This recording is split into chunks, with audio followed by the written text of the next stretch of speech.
A interpretação errada de João 14, olha só, a Bíblia ela tem ela é linear, a doutrina não muda. Quem já ouviu falar da palavra hermenêutica? O que significa? Que Bíblia interpreta Bíblia. A Bíblia é linear, ela é linear, ela vai do começo ao fim. A doutrina evangélica ela é linear, até chegar em João capítulo 14, onde ela se arregaça para tudo, vai embora totalmente e desvia. Só porque está mal interpretado uma palavra desse versículo que nós vamos aprender hoje. Então diz lá: não se turbe o vosso coração.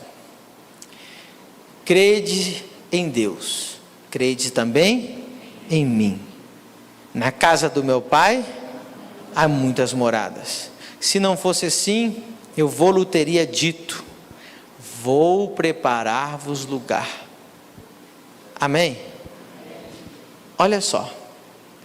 E quando eu for e vos preparar lugar, virei outra vez e vos tomarei para mim mesmo, para que onde eu estiver, vós estejais também.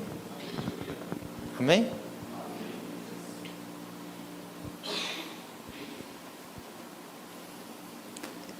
A interpretação tradicional da igreja tira a igreja completamente da hermenêutica. O que a igreja tradicionalmente interpretou? Que Jesus ia ir para o céu preparar uma casinha para cada um. E nós criamos toda uma cultura evangélica e música e de tudo. Eu vou morar no céu, uma casinha no céu. Quando a gente ganhava alguém para Jesus e falava assim: eu quero ter uma casa do lado da sua lá no céu. Quem lembra disso? A gente sempre falava disso: vou morar no céu. Música de vai morar no céu. Que Deus tem uma casa no céu. Para começar, aqui só tem uma casa. Na casa do meu Pai tem muitas, então não tem muita casa no céu. Segundo, Deus é Espírito, então Deus não precisa de casa, e Ele nunca morou em casa feito ou de barro, de tijolo, de material terrestre. Então esse aqui está falando de algo que espiritual. Então esse texto não afirma que Jesus vai construir uma casa para você lá no céu, meu filho. Esquece disso. Olha para o irmão que está do seu lado e fala assim: sinto muito, você não tem uma casa no céu.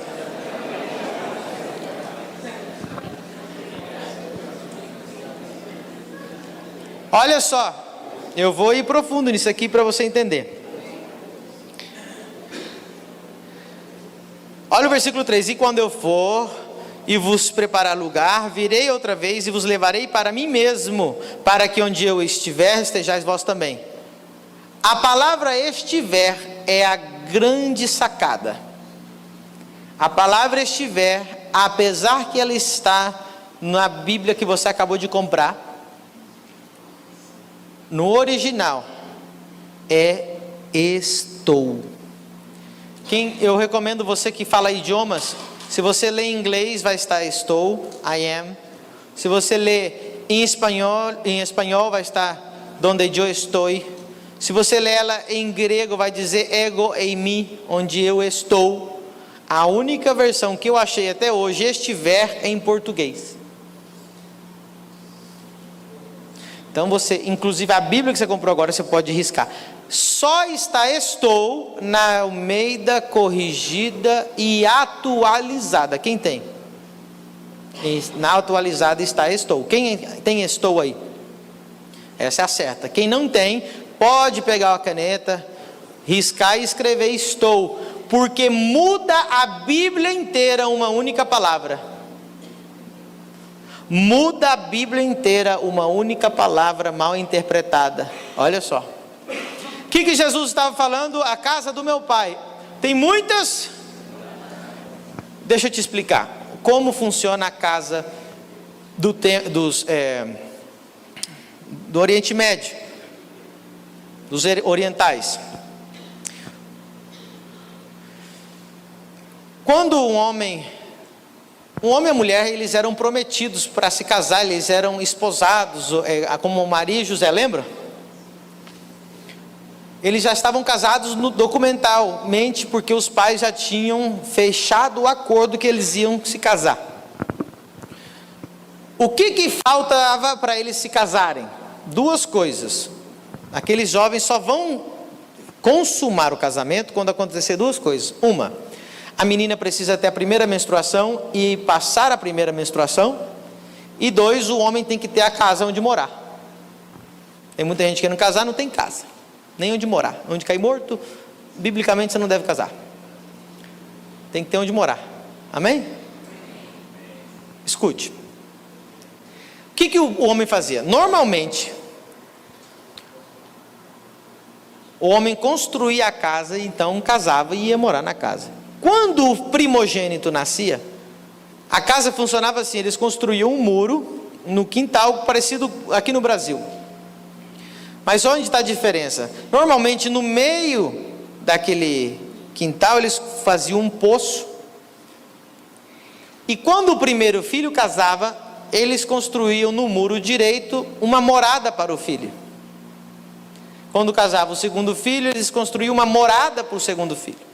Eles gostavam de morar em comunidade. Na Bíblia sempre houve isso. Quando casava o terceiro filho, morava no muro dos fundos, construía uma morada. Quando casava o quarto filho, fazia uma morada no segundo andar. E assim ia construindo, até que falava assim: na casa do meu pai há muitas. Ou seja, a casa do meu pai espiritual tem lugar para muitos e muitos e muitos filhos. Mas o pai só tem um filho. João 3,16 diz: de tal maneira Deus amou o mundo que ele deu o seu filho. Mas na casa do meu pai tem muitas, mas só tem um filho. O que Jesus disse? Eu vou preparar-vos lugar. Aonde? Na morada do pai. Por quê? Porque ninguém é filho aqui. Eu quero fazer de vocês filhos de Deus. O que diz João 1,12? Você nunca percebeu? Diz assim: porque aqueles que o receberam, lhe foi dado o quê? O poder de serem. Não diz que aqueles que o receberam são filhos, são feitos filhos automaticamente. Ele recebe o poder de ser filho, ele não é transformado em filho. Que Jesus estava já profetizando: aqueles que me receberam, eu já dei o poder, que lá na frente, quando eu consumar o meu sacrifício, ele será transformado em filho. Então, na casa do meu pai há muitas moradas. Se não fosse assim, eu teria dito: vou preparar-vos lugar. O que Jesus estava falando? Da morte dele. Lê o contexto. Eu vou morrer, para quê? Para preparar um lugar para vocês na casa do pai. Para que aonde eu estou, aí é que está a palavra. Aonde estava Jesus fisicamente? Na terra. Ele precisava levar eles em algum lugar, se eles já estavam juntos? Jesus não estava falando fisicamente: eu vos levarei para mim mesmo. Eu já estavam juntos. Para onde eu vou levar? Jesus disse: eu vou preparar o lugar para que aonde eu estou, aonde? No Pai. Estava falando de uma posição e não uma localização. Glória a Deus. Então eu vou vos levar para onde eu estou no Pai, como filho vocês estejam comigo também lá. Amém. E quando eu voltar, ele não estava falando da segunda vinda. Quando eu voltar, ele estava falando da ressurreição. Eu vou te provar que era a ressurreição. Então, quando eu voltar, vos tomarei para mim mesmo. Meu Deus. Jesus estava falando da ressurreição. Para que onde eu estou, vocês estejam também. Diga comigo: Jesus morreu unigênito, filho único. Abra agora em Mateus 28, versículo 8.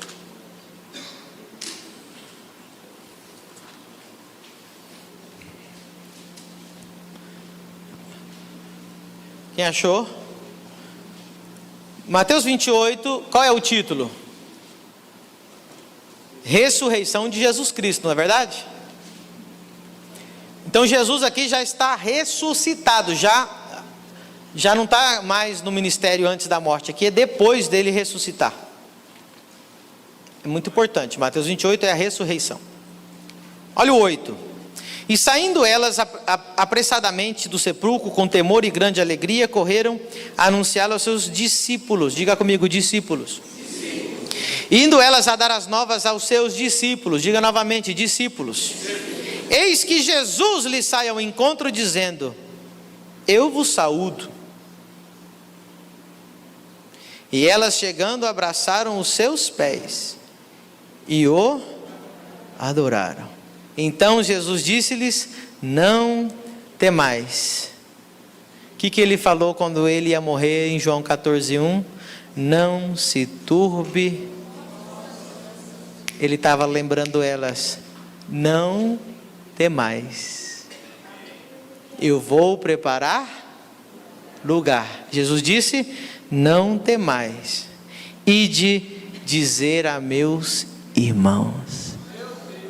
Jesus ressuscitou o filho único, morreu o filho único e ressuscitou primogênito. Ide dizer, já não disse mais discípulos, agora ele disse: ide dizer a meus. Ah, pastor, mas ele falou isso antes, quando ele disse assim: o meu pai e meus irmãos são aqueles que fazem a vontade do meu pai. Sim. Só que para fazer a vontade do Pai tem que ter o Espírito Santo, porque os filhos de Deus são aqueles que são guiados pelo Espírito Santo. Nenhum pôde receber o Espírito Santo enquanto Jesus não ressuscitou. Foi quando ele soprou o Espírito. Ele estava profetizando: o meu pai e meus irmãos são aqueles que eu dei potestade para ser feitos filhos de Deus. Quando eu ressuscitar, serão feitos filhos de Deus e tomarão lugar comigo nas regiões celestiais, nas moradas do Pai, e serão chamados meus irmãos.